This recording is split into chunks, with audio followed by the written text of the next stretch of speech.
Can everybody hear me, I hope? Welcome to tonight's talk with Mark Kelley. I'm Charles Mason. I'm the chair of the Communication Journalism Department here at UAF. I'm a member of the Department of CLA. Where's Todd? No, we just stepped out. My dean said, make sure you give CLA a shout out. The College of Liberal Arts. This is what we do in the College of Liberal Arts. If you're wondering and you ever have a chance to tell a legislator that you like CLA, we'd be happy to hear that. Right, Todd? That's absolutely correct. We bring wonderful people to see our students and a lot of other cool stuff. Tonight we are hosting Mark Kelley, who's our 22nd lecturer, as provided by Helen Snedden in a gift in her husband's name, C.W. Snedden. C.W. was the owner of the Newsliner for many years. Probably a lot of you know his name. And Helen endowed a chair here, which is a substantial gift to anyone, and I think we're only one of two endowed chairs at the university, in her husband's name. And it's given us now, I think this is started in 2006. 2005 was our first lecture. We've brought 22 people now, including Mark, in for a short visit with our students. And we've had 12 chairs, including this year's Katie Orlinsky, who's here. She's a photographer of National Geographic, and students are having a blast with her, needless to say. So it's been a really incredible program for our students who otherwise get stuck with people like me or Rob Prince over and over and over again. Karen, who else is here from the department? So it's really a terrific thing. Tonight we welcome Mark Kelley.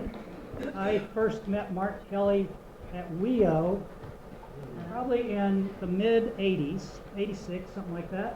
And I remember one particular night when he taught me into staying all night with him to shoot. WEO goes until 6 in the morning. And I spent the whole night shooting with Mark. And I think we went to Denny's or something. Sure we did. I hope I made him buy. But I haven't been a close friend or closely in touch for many years, but I feel like we've always been good friends because he's that kind of person.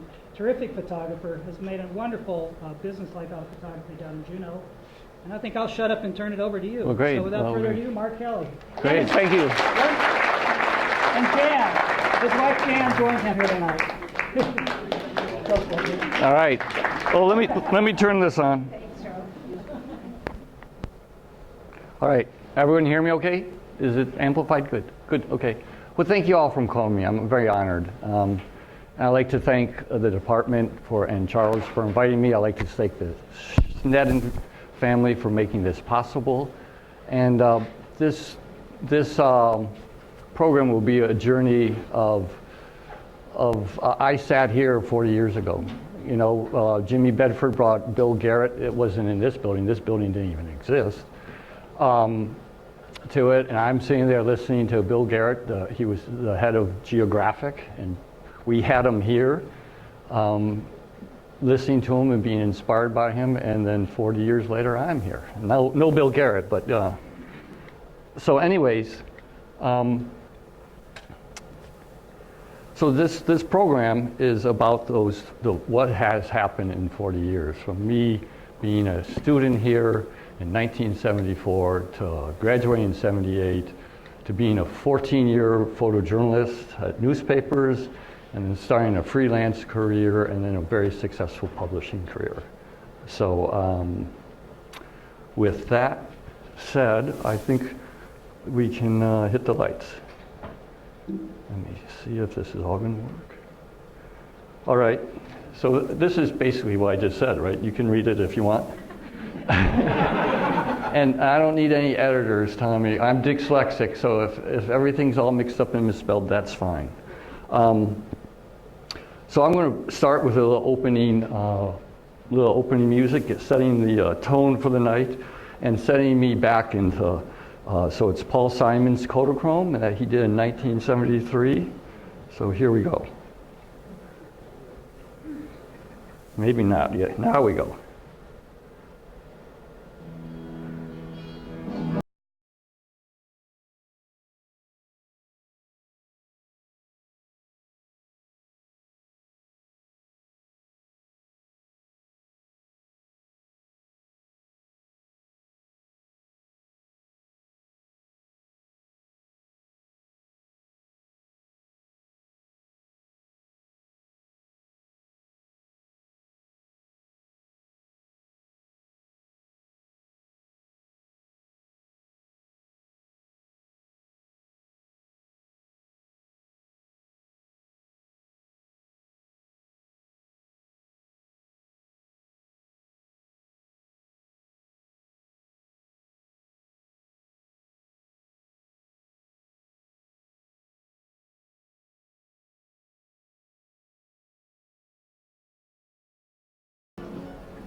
So that song came out in 1973. In 1974, well, let me start in the very first how I got into photography. I always loved pictures. Everyone loves pictures. But my senior year, I'm from like an ancient civilization. You had no electives. My senior year, they gave me an elective between physics and photography. And Charles said he would have picked physics. I took photography. And I went, this was in high school, and so I did really well. I fell in love with photography. And then my freshman year at college, I was signed up for a yearbook, and being the yearbook photographer, and I was the only photographer. So my first book was a yearbook at Denison University. No one ever sees it. I'm humbled every time I look at it. I'm going, boy, I've come a long way. Just keep talking. All right, good. We're working And on so then I dropped out of school, hitchhiked around the country, was a hippie, and I had earned some money. I had a pickup truck and a couple $1,000, and I needed to go someplace, so I thought I'd go to Alaska. I applied. I was talking to my parents. I said, I'll go to University in Alaska. And they're going, you can't do that. There's no school there. It's not accredited. And so I went to the library and said, oh yeah, there's a school. It's accredited. And they said, well, okay, go ahead. And so I got applied, and the school was really cheap then. I don't know, Todd, is it still cheap? It was really inexpensive. I said, and I at that point had hated college. I thought, well, geez, I'll just go get a dorm room. And, if I flunk out in September, in the spring, I'll be fine because I'll figure out Alaska by then. So that's basically what. So little timelines just to keep us arriving in Alaska, started my class at UAF. I met Professor Jimmy Bedford. So my first semester I was taking a class from him. At the end of the semester I'd done really well, and he invited me in and said, what the heck are you doing with yourself? I said, what do you mean, what am I doing with myself? He said, well, you're a really good photographer. You have a lot of potential. I said, oh, well, thank you, sir. And he said, if you join my program, let me be your advisor. I guarantee you'll have a job when you get out of here. I said, someone's going to pay me to do this? And, if you rationally think about, of course someone pays you to take pictures, but I was having so much fun, I had no idea that someone would actually pay me. And Jimmy said, yep, I guarantee you'll have a job when you get out of it. So that was easy. I signed up, and this is me. I'm the tall, skinny guy. And I always was, and these are some buddies I picked up along the way. That's in August of 1974. Let me see, what was the history? What's going on there? Nixon had just resigned. The pipeline hadn't been being built yet. And these guys had really good beards, and I'm 22 and I couldn't even shave. So I was incredibly jealous of that. So where am I next? Oh, so 74 to 77, I basically was at the university. I had my first magazine cover at in 75, and I had a summer internship at the News Miner. This was my first cover. I joined the fire department, and they're all glory hogs, So as soon I was an engineer, as soon as I set up the pumps and everything, they say, hey, Mark, go take some pictures. I said, yeah. And so this was, there's some firefighters. Do you remember this fire? Which one was it? Trip? There you go. And so I mailed it into fire engineering. I got a cover. So that 1975 or something like that. So I worked for the News Miner one summer of the 77. That was the year the pipeline started. And I was so cool. They sent me up to the Prudhoe for the start of the pipeline. And I'm just going to show you two images I took here. I call this Hot Bunny. And this was a guy whose house was burning down, and he's smoking a cigarette and worrying about his bunny. I thought it was just this wonderful moment. And then that was the year the pump station 8 blew up. And I don't know if it was a couple months after it. And you could see it all the way down the highway, and it's out by, give me the town, Delta, thank you. And I'm driving like a bat out of hell to get there. I can see it just smoking away. And I get there, and of course they have a security, and they're not going to let me in. I thought, this isn't going to do. So I drove back a little bit, about a quarter mile down. I went in the woods, I ran. And I got in there. And I'm in there for 2 hours, and no one knows me. It's just total bedlam. Oh, I don't have the picture up. Thank you. It's total bedlam. Everything's melting down. And no one, once you were inside, they didn't care. I'm like this guy walking around with 2 cameras, and they're like, what? So? And I took color, and I took black and white. And there's a really funny story. Do you know, anyone remember Ward Sims? He was an AP reporter here. And he had to get in there, and he's this cigar stomping, big guy, beer bellied and everything. And not that spry, and probably my age now, 65, whatever. And he talked the fireman to hide him underneath the hose, the cover of the hose bed. And he got in there to do the story. And so I have to give a shout out to Eric Muehling. He was working at the News Miner when this happened. Color was still in its infancy, and they only shot color negative. I only shot transparencies, and I never shot color for him because that wasn't, but I had a color camera, and I shot this in color. And Eric spent up all night, because it wasn't color negative, trying to figure out how to take a transparency and make this work. And they owned that picture, and I wasn't able to find the color version of this. This was the black and white version. And this is what it looks like on microfiche. I had to show, I was thinking, God, I thought I would have it. Anyways, it was the first big break for a young kid. It was, it was across all the newspapers in America, and it was really fun. And then I graduated. I graduated in a double major in journalism and Northern Studies, as it all says up there. And Jimmy Bedford was correct. I had a job in Ithaca, New York when I graduated. So I went to Ithaca for a year. And this is me at graduation. I have kind of a moth-eaten mustache. This is my mom and my grandma and my dad. They all came up for Lower 48 for the graduation.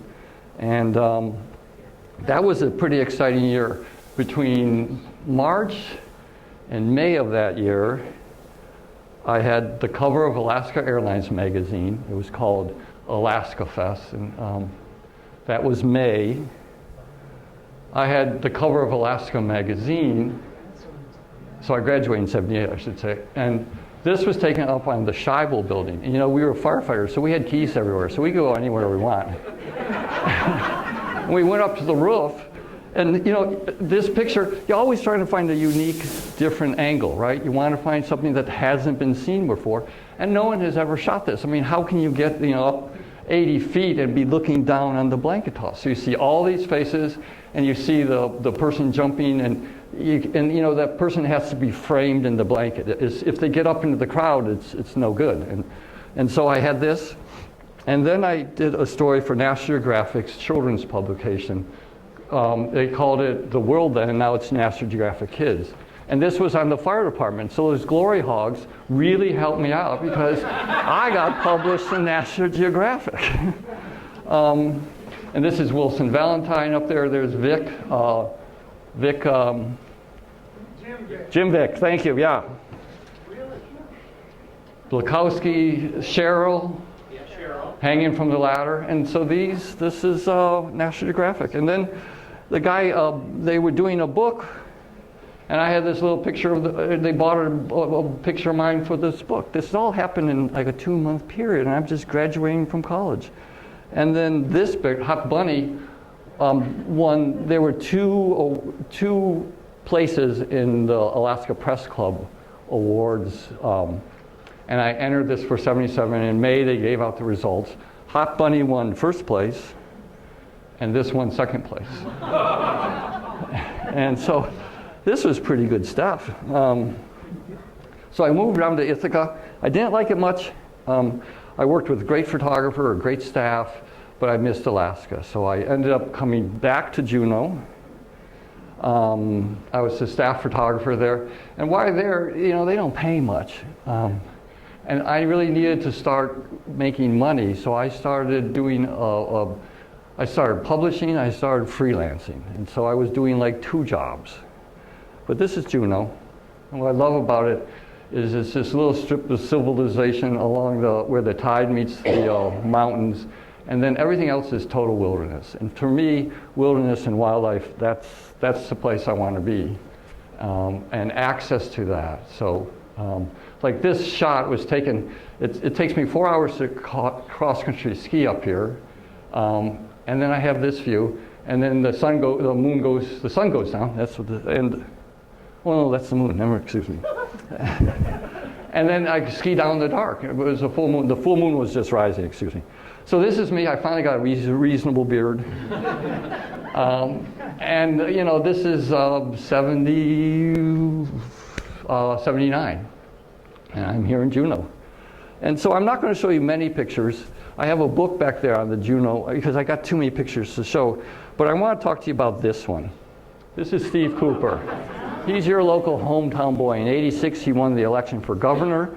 And I had the job of illustrating the legislative guide. And it was always a picture of the state seal or something so boring you'd cry. And I don't know if you remember, he was in the legislature and he was called the High Plains Drifter of Alaska politics. He always wore cowboy boots. And so you remember Dave Ramser? Dave Ramser was his public relations guy. And I've known him from the News Miner. I called him up, I said, David, and David's kind of conservative, I said, I want to take a picture of the governor dressed up in a cowboy suit with a horse and a gun over his shoulder in front of the legislator. And David said, no way, you're crazy. I said, no, shoot. I thought it was a good idea. And so that day, like a couple days later, I had the job of photographing the governor and his wife, Michelle, he had started a second family. And I was up there setting up all the lights, talking to Michelle. And I said, and she like 20 years younger than him. She's of the Rolling Stone age. And I said, what do you think about this idea? And she said, I love it. And so she talked to him. And David Ramser called me up the next day and said, go do it. And so how do you do this shot without everyone stopping and wondering? And the governor's mansion is like 2 blocks away. So we figured we'd do it New Year's Day at 10 o'clock in the morning. There was no one on the street. I had a horse delivered. And then the governor, whose mansion is like 2 blocks away, he walked out with his gun over his shoulder, his chaps on, and his coat and his cowboy hat. And I did this picture, and we had our cover for the legislative guide. So 2 years into this, I decided to do a book on Juneau. This came out in 1982.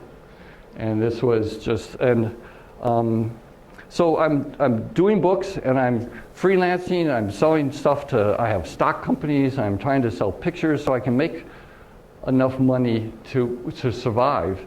And this was my best-selling stock picture. It happens to be with my lovely, brilliant wife, Jan. And we were in kid hell at this moment. We had a 2-year-old and a 4-year-old, and she loves fishing. And so for one of her birthdays, we just rented a fishing boat and we went out fishing. And she caught these 2 fish, two king salmon, 22 pounds. And as we're getting off, she said, we really love these fish. And she said, let me hug them. I'm going, oh yeah, that'd be good. And we hosed them down so they wouldn't get all greasy and stuff. And we took this picture, and it was a snapshot. It was like 5 pictures. I was never thought of the commercial value of this. And then it says sold like 30 times. I know lots of people here are more famous and have sold more pictures but this one, she's from Detroit, it ended up in the Michigan Fish and Game Wildlife front cover of their publication. It was crazy where it went. And so, and then I'm always entering contests because contests spread your name. And so this was another picture of Jan with our young son. And this one won the Parade contest. They did, Parade has a circulation back in the day, like 40 million. It was huge. It was in every Sunday paper. Newspapers were big. And they had a contest. They had 300,000 pictures entered, and they picked 100. And they used this, and Jan and Gabe was one of the pictures. And the rules, as I remember, said you couldn't have published pictures. So most of my stuff was published, except my personal family pictures. And they used this again the next year to advertise the contest. And they made a book called We the People. And then I spent 10 years photographing the World Esco in the Olympics. I spent one summer traveling to the villages, showing how the games relate to their culture and not something like soccer, which has nothing to do with anything. What's wrong with this cover? I forgot to put my name on it. Pretty amazing. So as I'm publishing these books, so I'm the guy who hires the designers, Annabelle Lund wrote this, that's not on the cover. Clark Mishler designed it, that's not on the cover. Mark Kelley photographed it, paid for it, that's not on the cover. I'm going, how could you? A book takes a year. You have everyone reading it. And when it came out, I called up Clark. I said, Clark, you forgot to put my name on the cover. He said, you didn't tell me. Anyways. I love the World Eskimo Olympics. As I said, I spent 10 years photographing them. I would come from Juneau and come back just for the Olympics because I wanted to keep this guy awake. You know, he gets way too much sleep. And then I did a book called Alaska Ocean Highway.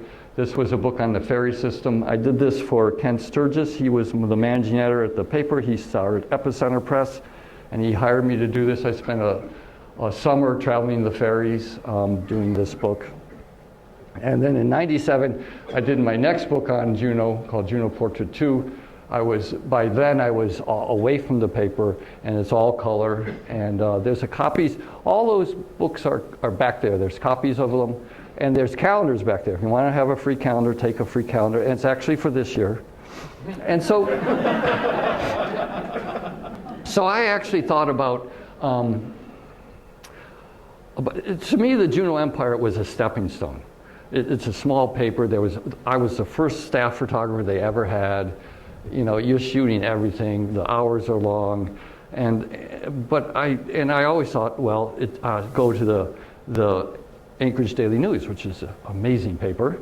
And then I would go to the Seattle Times, and then I was going to globetrot the world as a wildlife, nature, photojournalist, whatever. Well, there's a day certain that I remembered that I wasn't ever leaving Juneau. And it was, I love the skiing. They have this beautiful ski area. And it was in April, and there was a fresh snow and sunshine, which is pretty rare. So I'm going up to the ski area. We're skiing. I have assignment, of course. I always had an assignment. So I had to rush down and shoot a sailboat race. So I skied in the morning. I'm on a sailboat. And then I realized I got off the sailboat that I could go back and ski the afternoon, get the last 2 runs. And so I thought, where in the world could you ski, sail, and ski all in the same day and not break any speeding laws? And it's this beautiful place that's got an island backdrop of the oceans.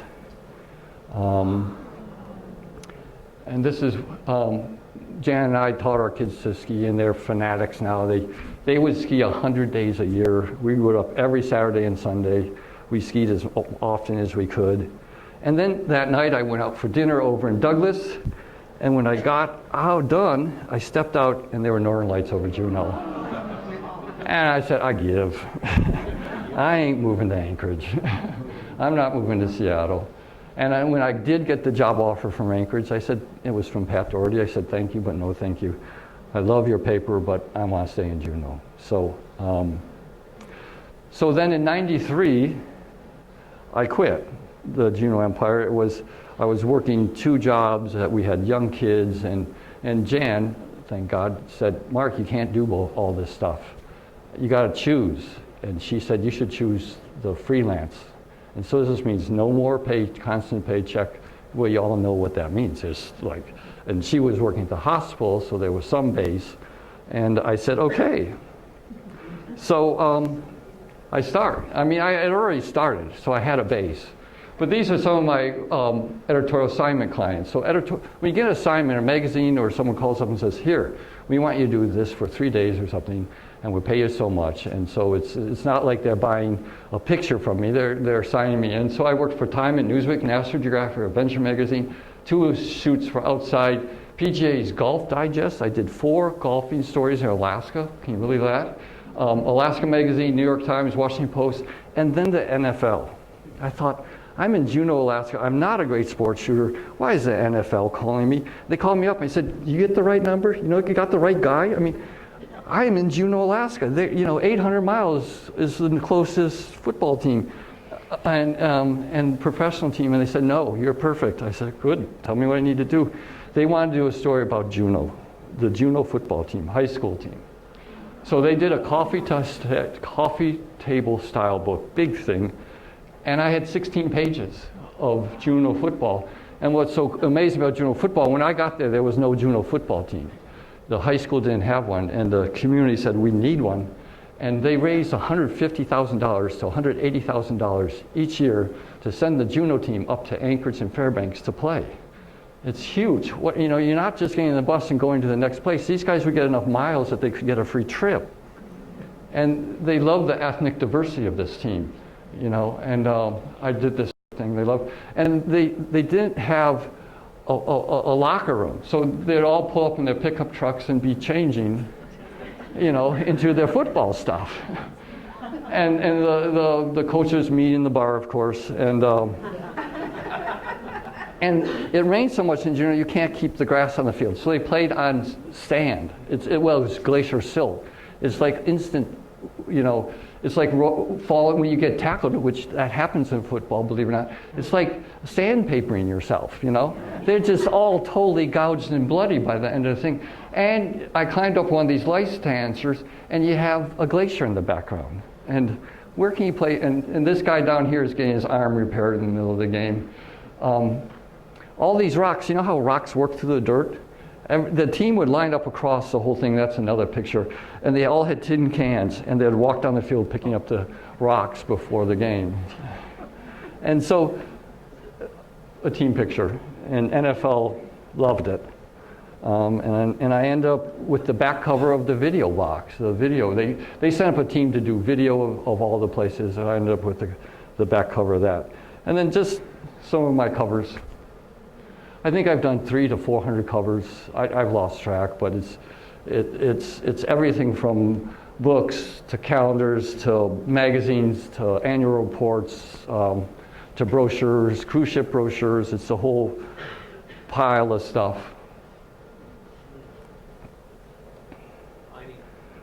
And this is yeah.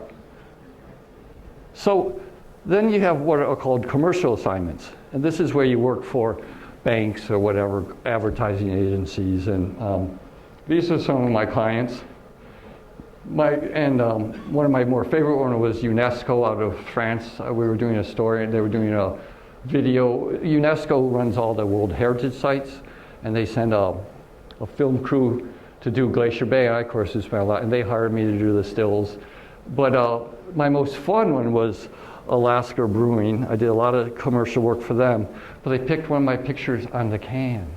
Does it get any better than that to have a picture on a beer can, And so I'm a happy guy. But these are some ads I shot for them. And then in 1985, 88, I had kind of a midlife crisis.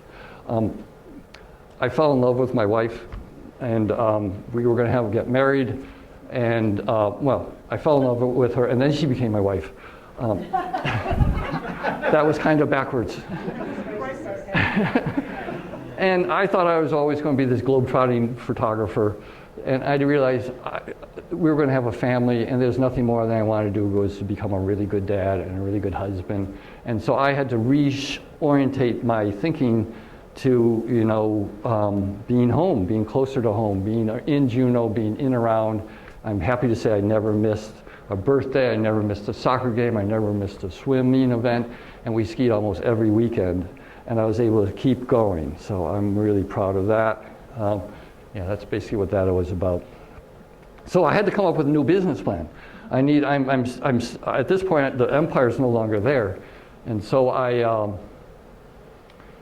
I started thinking, what can I publish? And I thought about a calendar, and it was originally going to be a portfolio piece. This is before, I'm doing a lot of work with New York and everywhere, and they don't want a bunch of clips mailed to them, but this is pre-internet. They don't have Facebook or anything to look at, websites. So I thought I'd do a calendar and then I can send them to them. And this was my first calendar. It came out in 1990. It was produced in 1989. So it sells in 1989. Dyslexic, screwing up all the words. And this was the calendar. And I printed 5,000. There were 25,000 people in Juneau. I sold all 5,000. I said, forget the portfolio. I'm in the calendar business.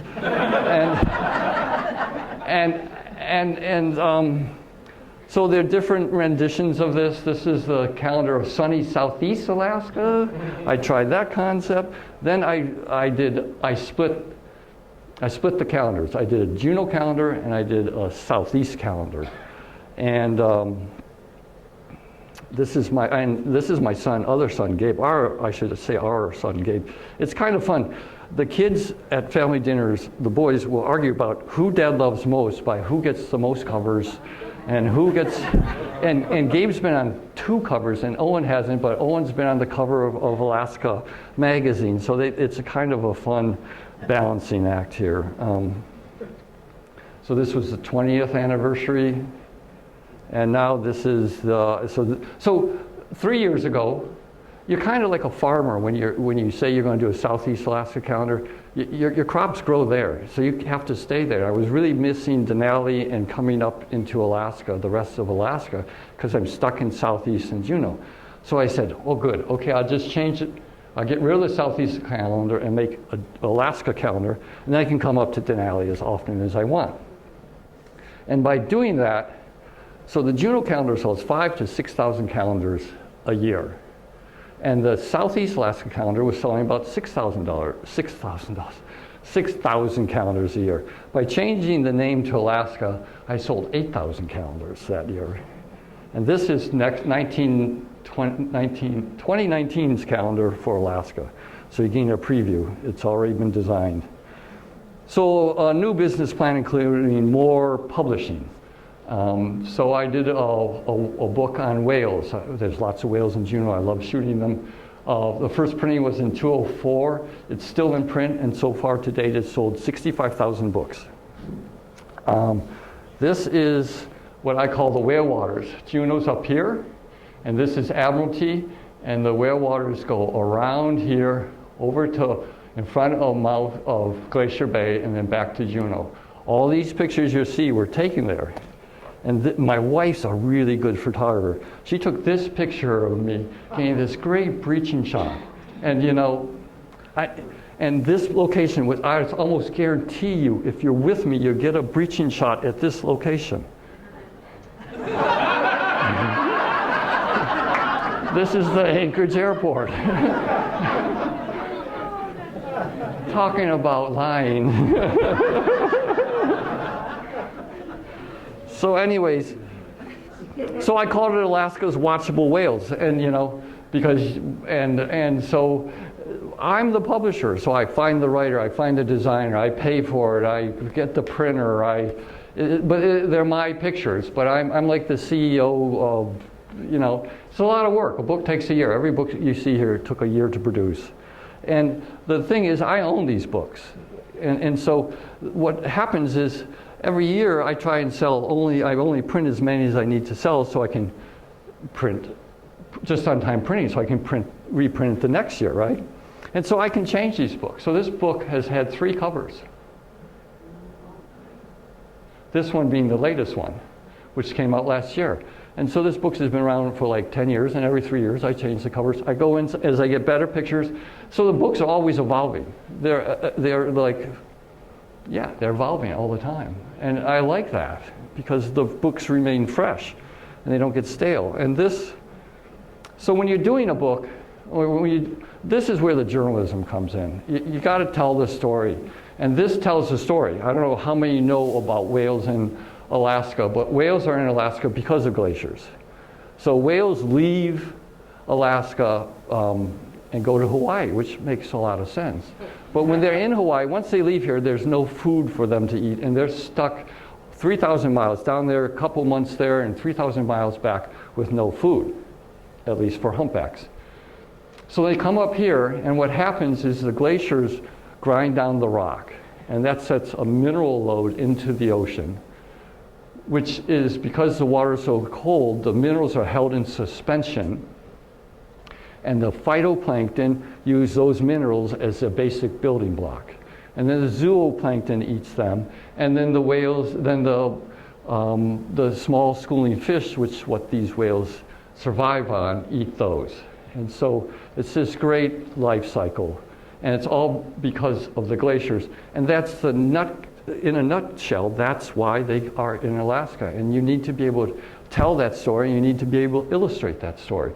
And why do the whales come to Alaska? And then this picture was used by an Italian magazine. Anyone read Italian?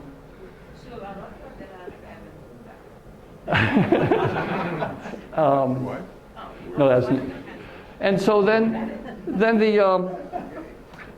you're a journalist. You're trying to, but I'm a journalist with animals, and you're trying to explain their behavior. And the humpbacks are famous they're called humpbacks because they have this famous hump when they dive, right? And so here you have this, and then they're famous because they're such an active animal, and they have a 15-foot, a big one has a 15-foot spread across the flukes. And to be able to get them both in the same picture and then have it set in southeast, it just tells it sets the story, and it gives you the most salient points of the whale, is what everyone wants to see. And you combine them in one, and you set it in southeast, and you have a really valuable picture. This was one of my first whale pictures. I've been photographing whales since like 1981. I was out in the middle of nowhere in a kayak by myself, and there was this whale slapping its tail. And I thought, oh, wouldn't that be cool to get over there? So I'm paddling. It's like 15 minutes. This is like my first ever time with whales. And I finally get there, and I get I thought I would never get there in time. I get like 5 frames off, and then it stops. And I go, oh, that's cool. I mean, I'll see this again. I've been photographing whales for 40 plus, I don't even know, 30 years, 35 years. I've never seen it again. I've never seen this cascade like this. And I thought for sure I would. I've never seen anyone get a picture like this. I've often wanted to duplicate it because this was shot on a 300 that wasn't very good. I was in a kayak, and I could do a better job now, but it's sold and has sold and has sold. And then this is what's special about Southeast Alaska, is in Hawaii, humpbacks are very solitary animals. And so if you're a nature photojournalist, you got to know your animals. You got to know what's special, what you're looking for. And I'm doing this in Alaska. So they're solitary animals. In Hawaii, they do not group up. This was a bunch of bubble netting whales that just finished.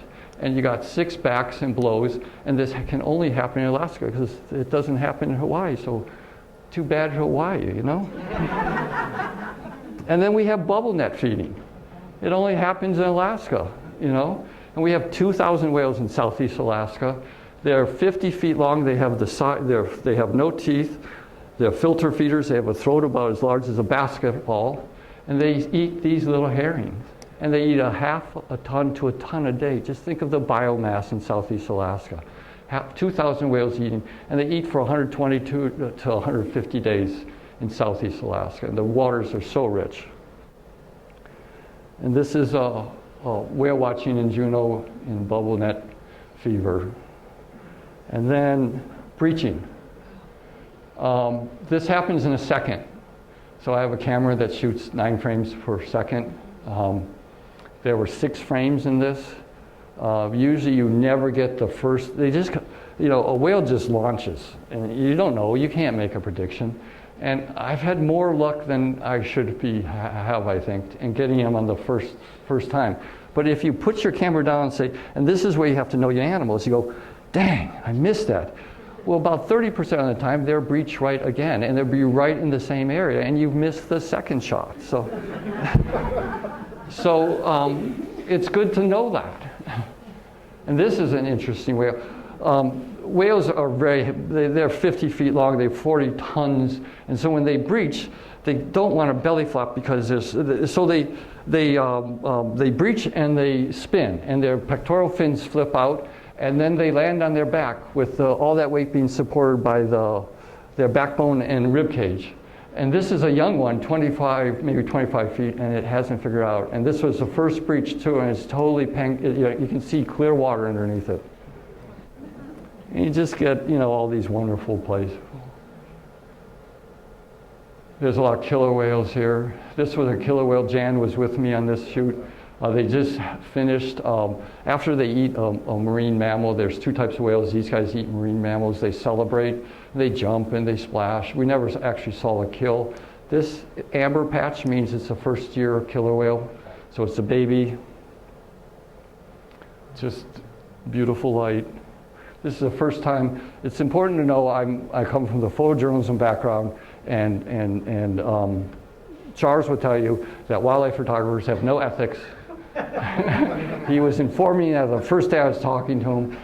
My pictures, what you see is what I saw. It's what I see. I don't add anything. I don't take anything out. And in all those 35 years of photography, I've never seen a blow light up. It was magic and worked, and that's for real. And so then I made a proposal, and I did a show at the State Museum in Juneau. And so I proposed a show, and I invited a friend along because I didn't have enough whale photos. And so I designed this whole concept. We had the main gallery in the summer of you know, the leading, at the time, leading museum in the state. I hired we made a whale tail, anatomically correct, and then we put scaled down whales on the back. This is this is a 30-foot killer whale with a 6-foot dorsal fin. And we put this all together, and or I said I'd put it all together. And I always thought, wouldn't it be cool to be underneath the whale tail? So I got a bench underneath the whale tail. And back here you can see, we screened these things back. I hired an artist so they wouldn't interfere with the photography, the real art. But this is a full-length humpback. So it's 50 feet. The tails are 15 feet, so it's a 15-foot high wall, and the pectoral fins are all 15 feet, and it bleeds off into here. So it was quite a chore to get this all done, but I really was pleased with it. And it's just where things go. So new business, one of the new plans, you know, I'm trying to figure out ways. I need to sell more editorial stories. So Nan Creek is one of my favorite places to photograph in Southeast Alaska. It's and just pay attention to what we call these hidey holes. There's these two places where the bears come out and they grab salmon, and you'll see it in this.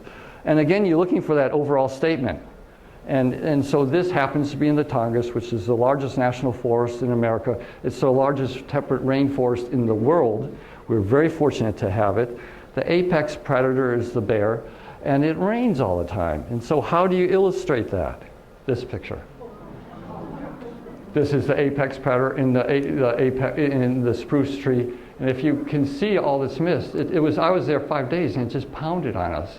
And I get this bear up in there, and it's the story. It's the apex predator in the rainforest with an endless forest stretching out behind it. That's the opening picture of the story. I used it in the book I did on Alaska, and it won a National Book Award. I mean, a national, I call it Drizzly Bear. And it won a national award in a photo contest. And what's special about this, unlike Brooks and all those other places, is this two-species river. That means I gotta start looking over here some more. It means there's brown bears and black bears. There's 50 black bears here and like 15 to 20 brown bears. And the brown bears are dominant. And in the 20 to 30 days I've spent there over the last 5 or 6 years, this is the only picture I've ever seen where the two were in the same. And as soon as this black bear recognized these guys, he is gone. And so it's a half-mile walk up a boardwalk to a viewing platform that the Forest Service maintains. And of course, the bears have preference. And then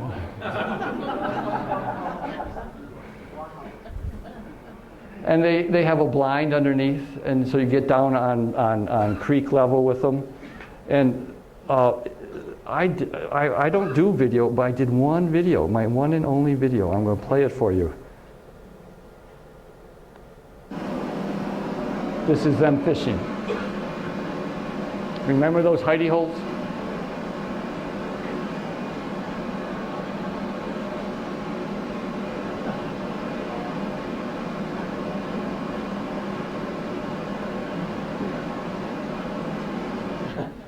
That's what they do. And you hide in there for safety because otherwise there's fights going on all over the place. And that's that same hole. He's hiding there, he's safe, and these guys are fighting for dominance for this very great fishing spot. And when you catch a fish, you gotta head for the hills. You turn and you run because you have these guys waiting for you at the creek. And and then if you're lucky enough, you get a really good meal and a really happy guy, and then you get a really good snooze. And then there's all sorts of cubs there, and the moms put the cubs up in the trees while they fish because the big boar, and this is all goes, you got to understand bear behavior. The boars will kill the cubs because it wants to mate with the females, so they don't want these little, they're a competition. And so she stores them up in the trees while she goes fishing, and they get lonely. And this one actually got separated from her mom. There were two cubs, and the mom was frantically looking for him, and this was just shot last year, and the mom, and reunion. There's brown bears here, and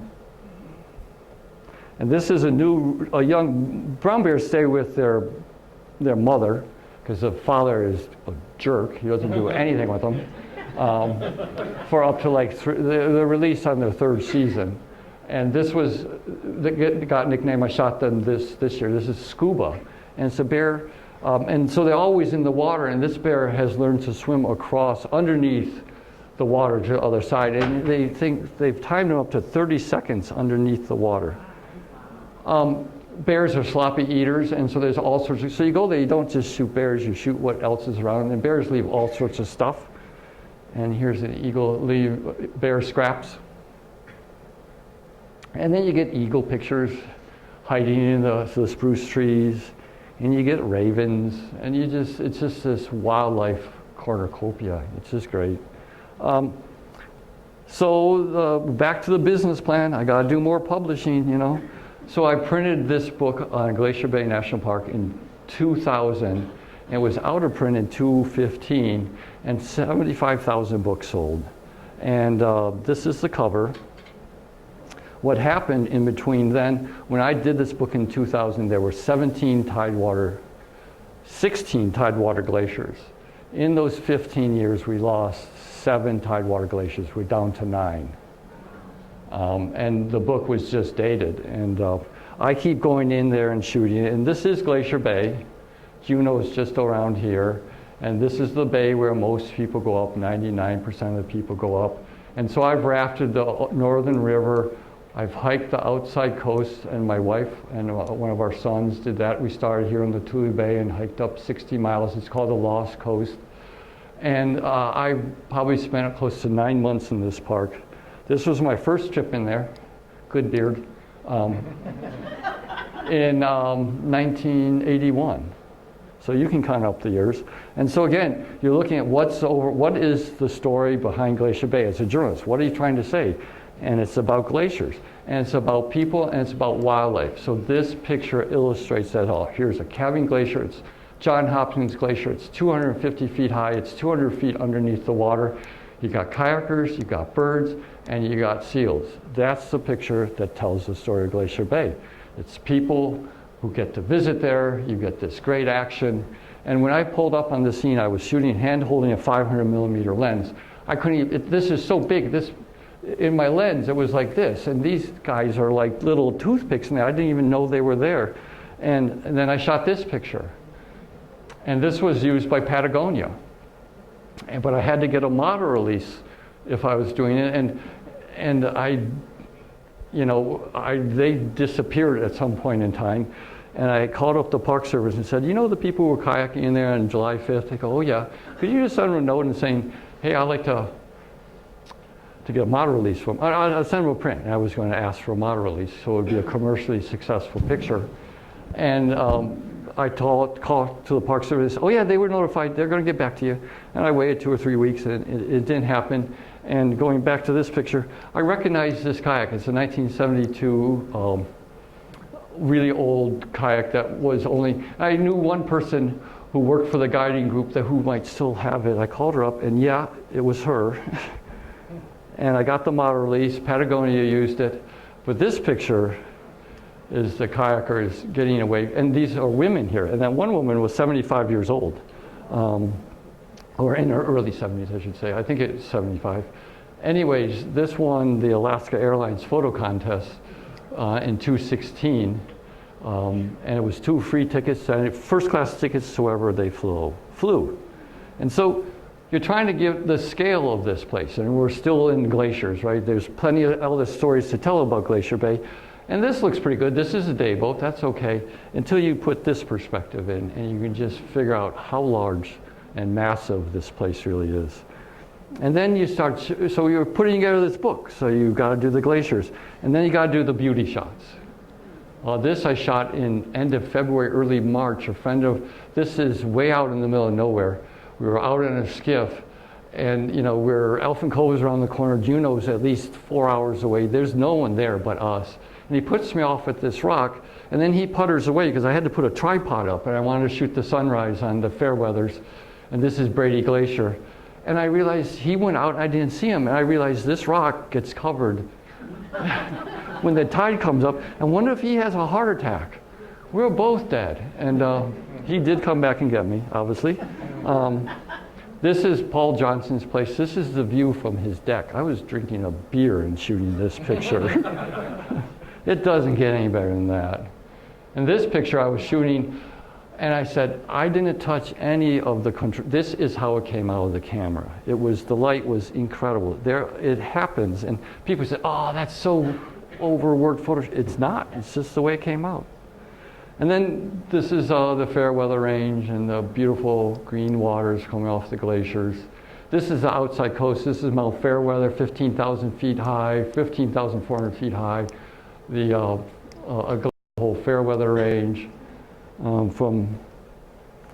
This is hiking the outside coast. You have about 60 miles of sand beaches, except they're interrupted by 2 rock piles the glacier left of 5 miles each, which is total hell.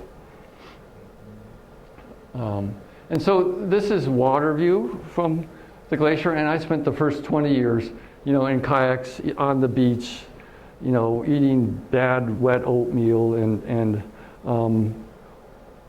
this is me in 1999 at a great campsite. And then as I progressed, and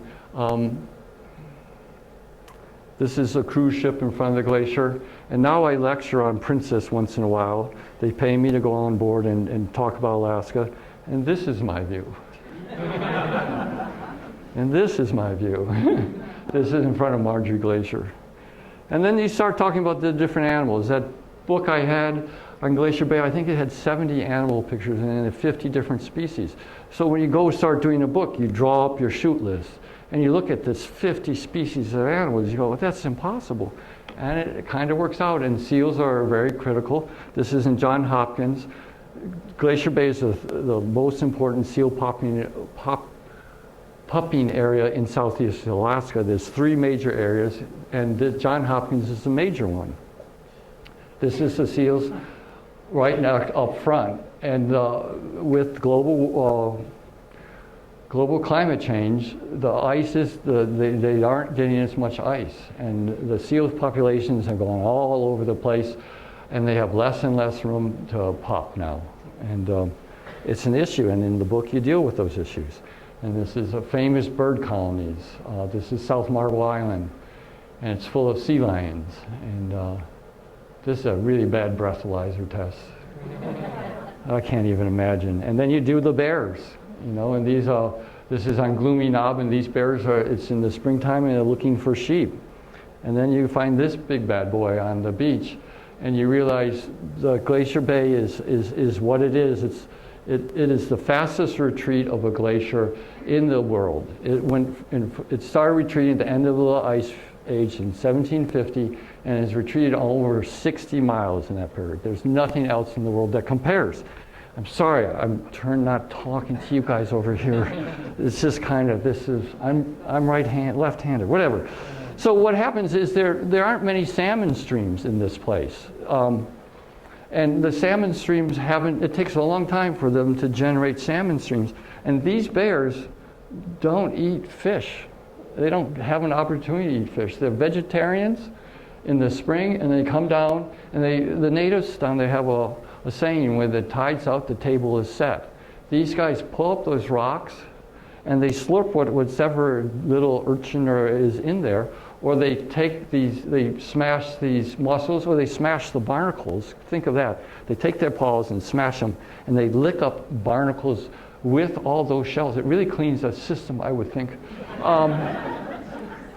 But this is how they make a living. And this is a big guy, and this is a young juvenile.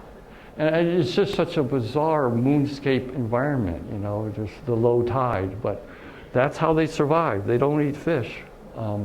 They survive slurping up whatevers. And then you got your goats. And this guy's had a bad wardrobe day. Wardrobe malfunction, that's what they call it, yeah.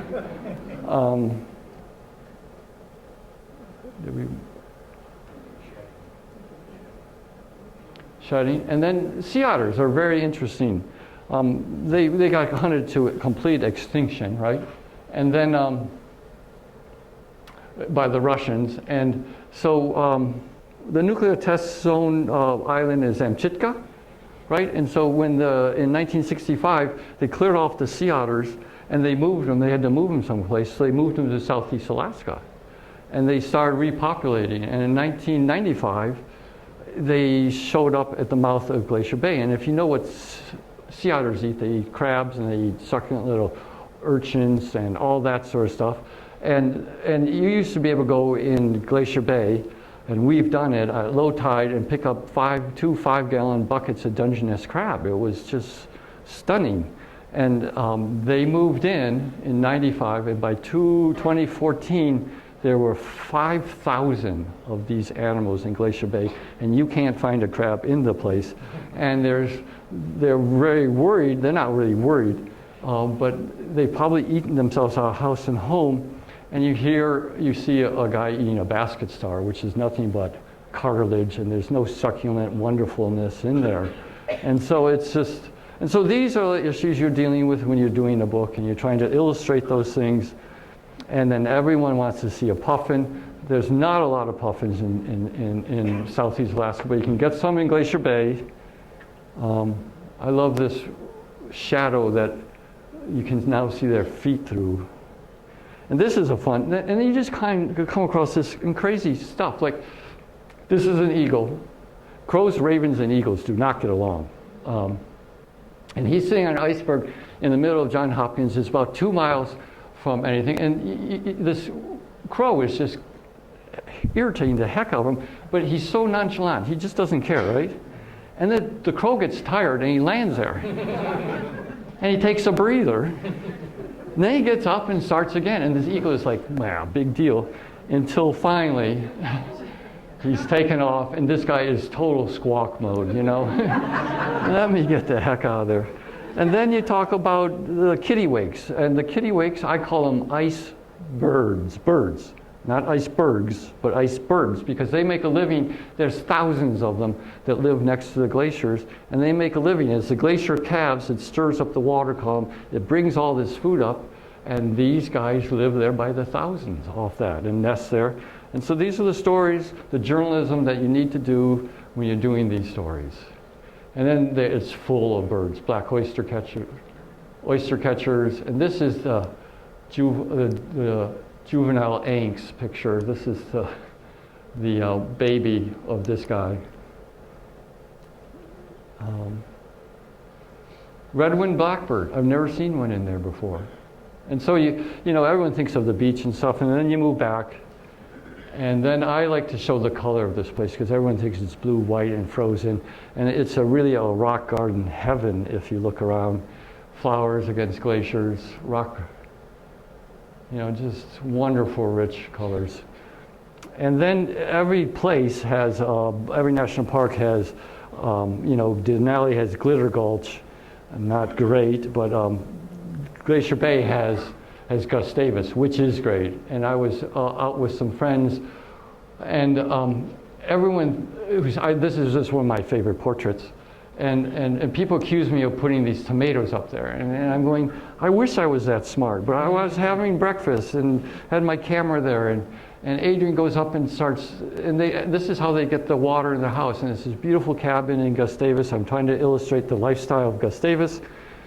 I said, Adrian, let me get a picture. I pick up my camera, do that one more time. And she does it, and I get this picture. And everyone thinks I'm so smart. I put those red tomatoes there. And life is often far better than I can ever imagine it. And this was the spread in the book. And this is their cabin. This was fun. This was a story I did originally for Golf Digest, which I turned into a useful spread in my book on Glacier Bay. This is a golf course in Gustavus. And it illustrated a story. So the glaciers were over Gustavus a long time ago, and they weighed so much they depressed the land. And when they rebounded, there was glacier rebound, right? The land lifts. And this family homesteaded it, and they doubled their land. They had, you got 160 acres. They had like 400 acres. As the land rose, it moved the beach line farther out, and you owned to mean high tide, and they doubled their land. What a cool thing. The government sued them, saying, that's not fair. You can't have that. They said, what do you mean? And this little family the Dubois family end up winning against the government and the state. And the guy was offered, this is Morgan, who just passed away, unfortunately, was offered, they were going to put a big Sheraton out there. And he said, no, I'm going to build a golf course. He's like, there's 300 people that live in Gustavus. So this is a great story. And so I'm out there with Golf Digest. It's my first assignment for them. I'm out there with the writer, and we're with Morgan, and we've got this beautiful shot. And the golf shoes are a little bit different than anywhere else. And we said, hey, it's like Wednesday morning. Can you call someone up and let's get a golfer out here?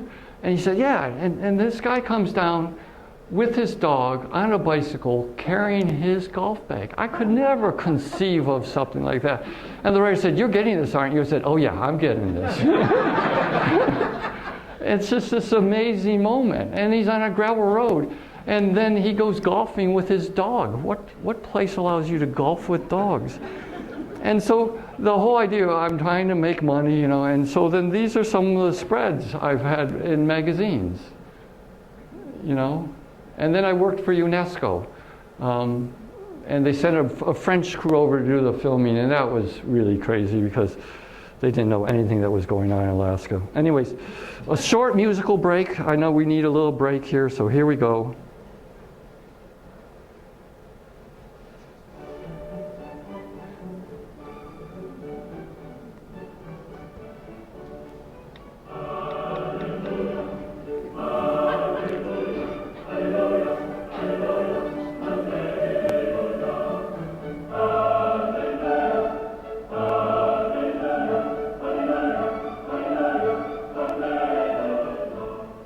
I know bringing Northern Lights photos to Fairbanks from Juneau is kind of like bringing sand to the beach, but every once in a while we get lucky down there.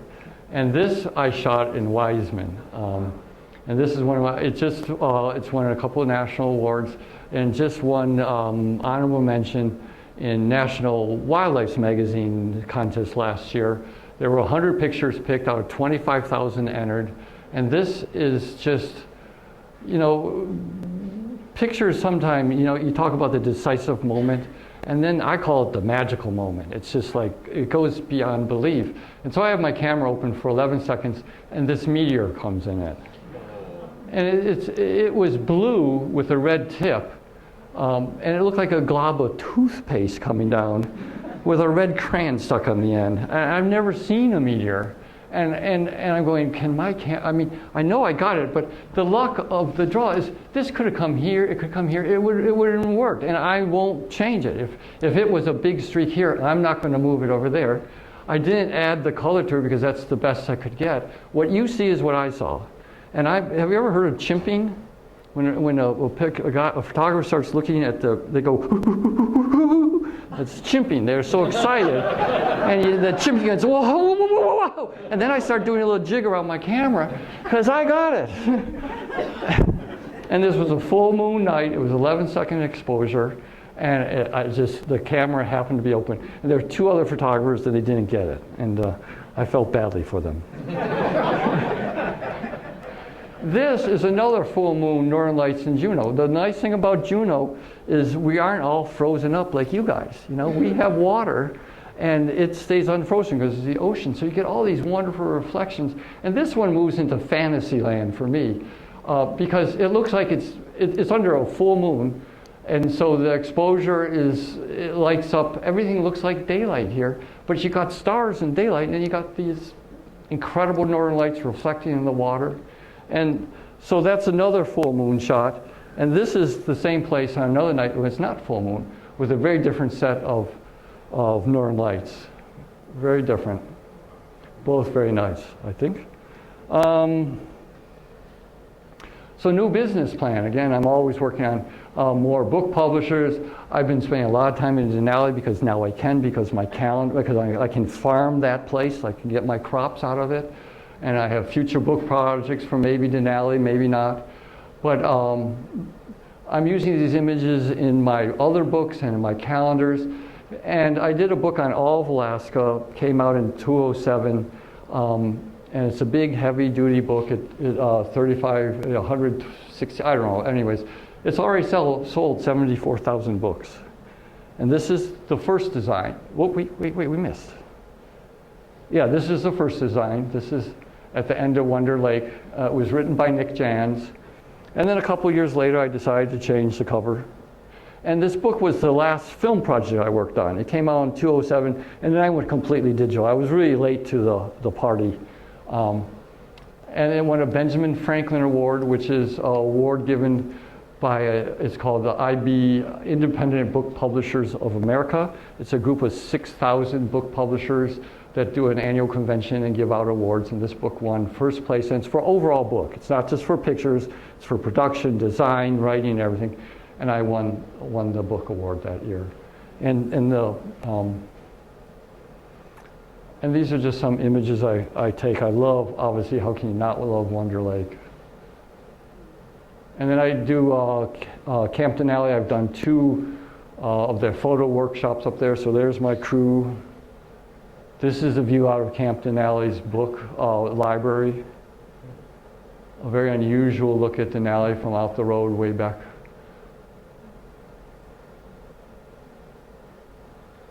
This I was with this crew of photographers, and this is in August, and this is like 10 o'clock at night. You know, this is Wonder Lake. This is a view from Camp Denali, and they all kind of left because they thought it was over. I said, you guys should stay. You know, I always say you stay at least an hour after the sunset.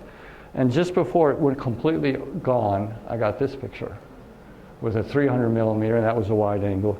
And then, of course, you're all from around here. You know the park was made for sheep and not for the mountain, and the mountain happened to be where the sheep were. But Dull sheep, you guys all do this. This was on the October pass, the free month pass. You know, the road, the classic shot, Polychrome pass. And then you got the bear jam. And this lasted for a very short amount of time. But what I love is these 2 little girls sitting out there. And then you want to show I do a lot of bears there, you know, the bears in the environment. And, you know, then the bears come along and scratch this thing up and eat it up. And you can see all the marks and all the nicks in it where they've chewed and stuff. And this is what they're trying to do to stop that. And this was a picture, Todd Sherman was with me on this trip. Dean Sherman, is that what they call you? And this was a bear, and you know, what I love about this is it's not just a portrait. It's walking up a mountain. There's a beautiful stream in the background, and it just talks about their environment they live in. But then you get the beautiful portrait too, a little bit farther down. And then you got to shoot moose, of course. All in Denali. All my shots are wild animals. I don't feed them. I don't call them in with bird calls.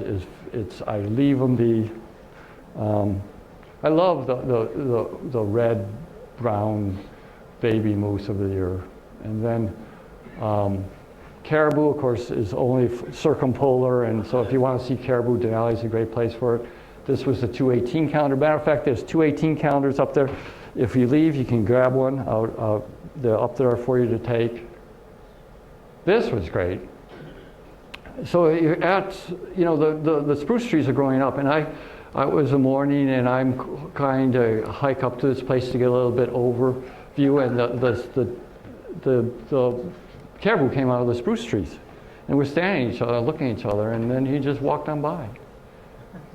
And I just love the way they run. And this is, I call my dreadlocks boo.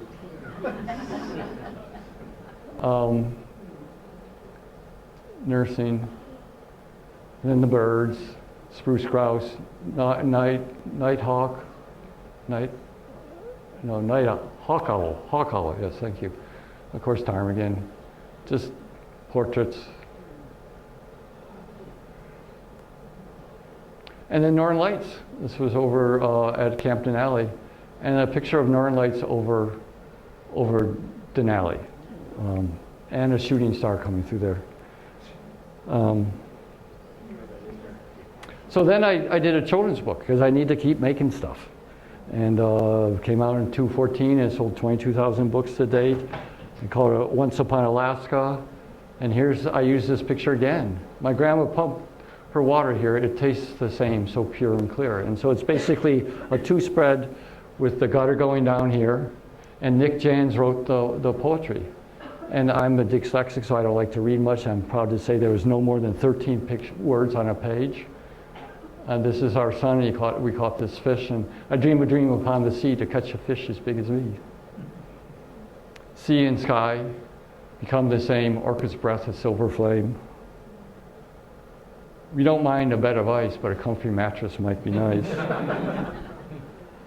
My time is marked by amber horn, a curl that grew since I was born. And so this is me reading it to kids.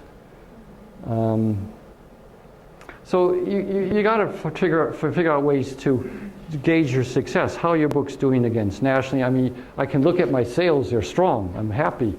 But we watch Amazon, I'm sold on Amazon.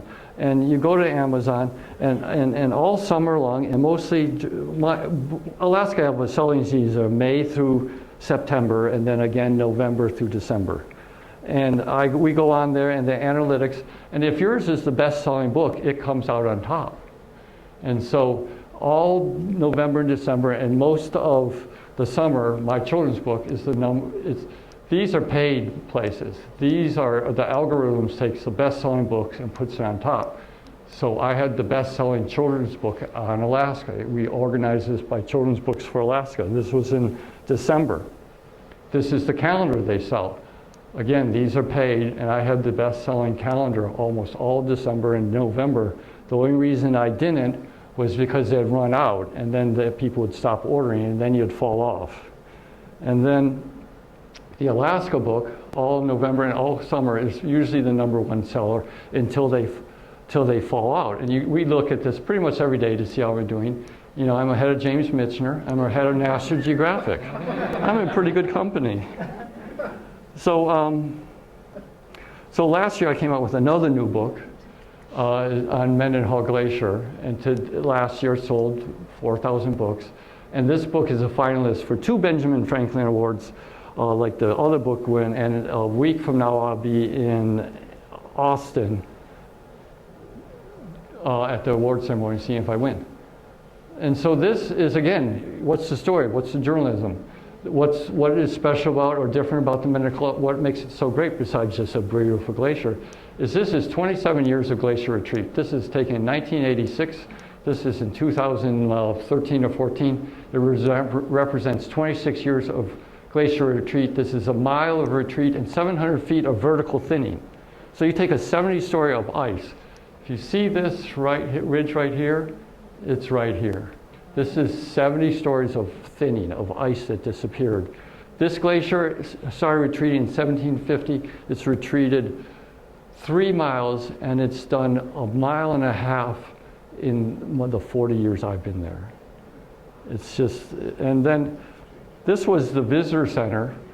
And so glaciers just strip, and it's moved back. And this was a visitor center built in 1964, and this is what it looks like. There isn't a tree in sight. This is what it looked like 10 years ago. It's this whole thing of, and so when you talk about a book, you're talking about all this stuff going on, about how it clears the land, and then it revegetates, and then you get pictures, and then these are the glory pictures that you add to that mess, and you get a book. This is our favorite camping spot. Geese. You know, it's Juneau's backyard glacier. It's their favorite playground. You get out here and you go walk in. This was an amazing Zamboni clear day. This thing's got its own mind going. I don't know what's happening. Okay, we'll let it go. Kayaking, it's just a wonderful, you know, who sees glacier in the fall colors, you know? It happens in Juneau. And then we have these famous ice caves. This is my son, Gabe, and he was a guide on the glacier, our son, I should say. And he took me under the glacier for the first time about 9 years ago. And this is him under the glacier again on that first day. It ended up being in Patagonia. If you look at here, there's a set of two little legs here, which I won't remove, even though, and I find them irritating. You probably don't see it. Patagonia removed them. You know, ice caves. This is a really weird environment. And then in the winter, they have these ice calms and it freezes. And you know, John Mura had his dog Stakeen, and I had my dog Rosie, and I'd take her in under the ice with me. You know, then you have the bears. The bears, you know, there's all these bears that live there, so you got to cover the bears, and they eat sockeye salmon. And then you have this blue heron, and it looks like it's in the bayous of the south, and it's really only 1.5 miles from the front of the glacier, and it's there in the winter too. And then we had a famous wolf called Romeo, and he was on the ice for 6 years in the winter, and he'd come and play with your dogs as you were dog walking them out there, and you can see how massively large this animal is. And this is a photo done by Nick Jans. I never sacrificed Rosie to Romeo. And then one day a hunter just shot him. And it was like this, everyone in Juneau loved this animal. So the beginning of this thing, it was titled 40 Years Photojournalist, Nature Photojournalist from UAF to Smithsonian. So we're finally at the Smithsonian. It's almost over with. There's this magazine called Nature's Best. It's a very unusual but very beautiful nature magazine. They sponsor a photo contest. Again, 2,000 photographers, 25,000 images entered, and there's 10 winners. And these are the 10 winners. And here's me, Mark Kelley. And then we're all going to show up as the Smithsonian. I had to give a little speech. Art Wolf is in here. There are these people from all over Russia and everything. This is a picture of my wife again. She wins all the contests for me. We had hiked, so I shoot 99.9999 and almost into infinity pictures of Alaska, and my most famous winning picture is this one. And it was we had a good 18-mile hike, and she walked down the mist of this waterfall at Vernal Falls, it's called, along the mist trail. And I took this picture. I thought, oh, everyone must have this, you know. And then this is how it showed up in the magazine, and I realized no one has this picture. And I had a friend, a professional photographer who lives right outside Yosemite. I said, you know, Mark, and she lives right. She's in there all the time. She said, I've seen a bazillion pictures of the park. Why I've never seen this one, and I still don't know why I got the moment that it was in October. There was an early snow that warmed up, and maybe in October when the water was flowing, it doesn't usually flow. I don't know, but no one else has this picture that I can figure. And this is in the Smithsonian. I had my own wall. And pretty fun, and we're having a really good time. And Jan is there with me, and I had to make a little speech, which was frightening. And we're way past when we're supposed to leave, and the security guards is like pushing us out, and I realized I hadn't taken a picture. So I turn around quickly, and it's just a really appropriate picture, the end of it, the empty wine glass and the security guard walking out. And so I'm going to end this show with a musical.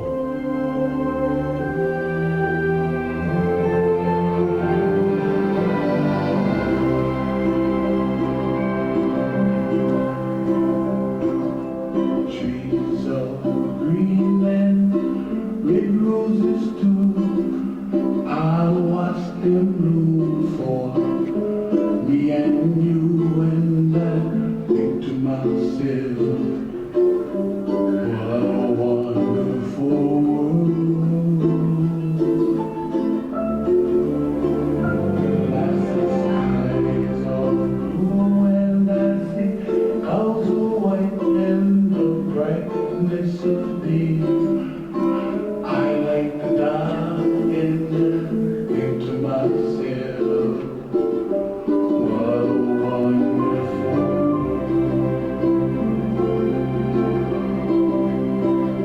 the colors of the rainbow, so pretty in the sky, are also on the faces of people passing by.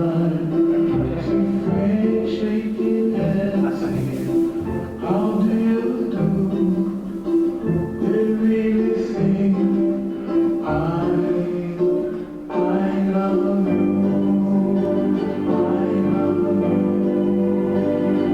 I am in the sky and I watch them go. They'll learn much more than we'll know, and think to myself, what a wonderful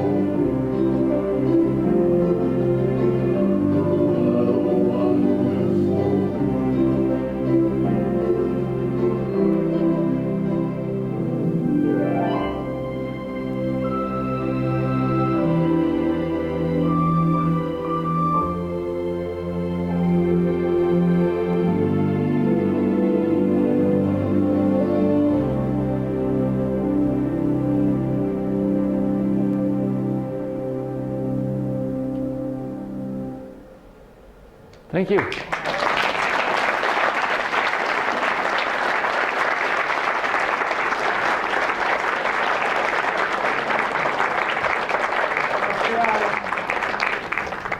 So some questions for Mark?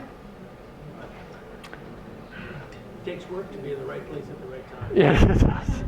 I don't think anyone except other photographers in wildlife understand just how long you have to spend to get these photos. It sometimes impresses me. That one of the bear in the tree, that was 7 days, so 5 days of rain. One picture came out of that 5 days. And it happened to be a really good one, but yeah. Go ahead. You just came down from Wiseman. What did you do to get pictures of the moon? What do I do? What did you do? Oh, you know, because you never know when northern lights come out. So when I'm in Juneau or anywhere, I have a northern lights thing where I just fall asleep and wake up really easy. So every 15 minutes, I put my alarm on. I get up, and if I'm in Juneau, my minimum is I have to get up and walk around the car, look at the sky, then I go back. I put it on for 15 minutes. I do that all night long on a good northern lights night until there are no lights, or until 4 o'clock, until I gone stir crazy. And we did that up in Wiseman, and one night, you know, the lights didn't come out till 1, and I'm just on this 15-minute watch waiting for them. And so that's basically, we're waiting for them to come out. Yes? What's your take on film versus now, digital? Charles and I go back and forth on this. I love digital. I now shoot, I'm shooting a camera that was 36 megapixels. Now I'm shooting a Nikon that's 47 megapixels. The amount of detail you can get. And for me, I can't get close enough to animals because they're so far or whatever, but now I can crop them in. And I can, if I lose half a frame of a 47 megapixel, if I dump 50%, I now have a 23 megapixel picture. And that's what all these other cameras start at, So I can go down to a quarter and still have, 15 megapixels. And by any standards, it's amazing. So it allows me to just crop to where I need to go if I need to. I'd prefer to fill the frame, but it's not possible all the time. Yes? How many cameras do you own? I was just talking to Charles about dumping a bunch on his program. and just how much could tax write-off could I get? I have two 800s. These are Nikons. I have an 810. I have the 500, the 550. I have the 850, which is So I have 5 digital cameras. And then I have the 700 and I have the 200, which were horrible cameras, and I have the 300. So I have like 9 digital cameras. But I'm only really using, the new 850 is really nice. You did all this with an iPhone, right? Yes. Anybody else? Well, thank you. It was a long, you have a question? Go ahead. Have you ever gone and tried shooting polar bears? No, I haven't. I would like to do that.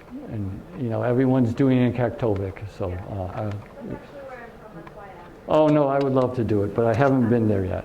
I'll get there eventually. That last series that you had looked like a panel, or was that just a super wide angle? That's super wide angle. That's that 36 megapixel. And, I don't believe in the sanctity of the frame. I believe in the sanctity of the image. And so I crop to what I think is necessary. Because I'm sitting there going, I don't want all this, I don't want it. I'm not my camera is limiting me to what I want. And so that was just a good crop. Yeah. As a non-digital native, do you have an IT department now? Or as a publisher and working Oh, I have staff. I have a full-time business manager, and then I have a bunch of high school kids, and I'm working on getting another full-time person. So I have, by the summer, I have 2. From the summer and through Christmas, I have always a second person. So I can leave the office and do. They try to get me out of the office and shooting as much as I can. And I shouldn't be doing anything in the office. So that's the concept. Well, again, it was a little bit long, so thank you for all showing up. Thank you, Mark. Before you leave, 2 announcements. One is we have another Snedden lecture on the 26th, I think it is. It's a Wednesday in a few weeks, with Craig Medred from the Anchorage Daily News and now his own blog. So that should be exciting. And I'm Rob Prince from the department. Some of you are familiar with the Dark Winter Nights True Stories from Alaska program that we do. We have another one coming up on April 14th at 7 p.m. in Herring Auditorium. Tickets are on sale now at darkwinternights.com or the Dark Winter Nights Facebook page. We have 3 UF people telling stories. Amanda Bird's telling a story about an at-sea rescue. Jesse Robertson is telling a story about nearly dying on Kasuki Ridge. And then former UAF Police Chief Sean McGee is telling a story about a police bus gone horribly wrong. That is just hilarious. So, brought to you by the College of Liberal Arts. Thank you, Mark. Thank you. Thank you all.